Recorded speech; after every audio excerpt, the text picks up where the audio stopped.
Luto tayo ng chicken katsu. Nag-fry na rin ako ng salmon o shaki.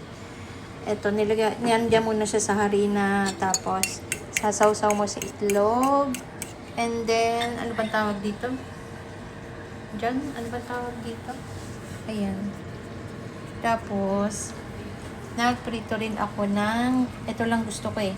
Ayoko nung parang chicken katsu. Ito ay verse ng chicken.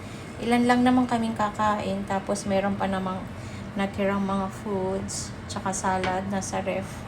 So, ito na lang muna. Ayan. Malawak ang ating kitchen, kaya kasyang-kasya. Nakatingin sila sa akin.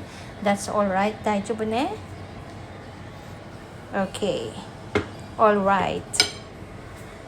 Ayan na. Dito ako magpiprito dahil umitim na siya. Kanina is curry ang niluto ko. Ayan, ubos na siya. Sabaw na lang. O, diba? Maghapon na ako sa kitchen talaga. Pero malinis ang ating table. Ito hindi. Malinis ang ating hugasan. Diba? Lagi tayo maghugas ng plato para masaya ang life, charis.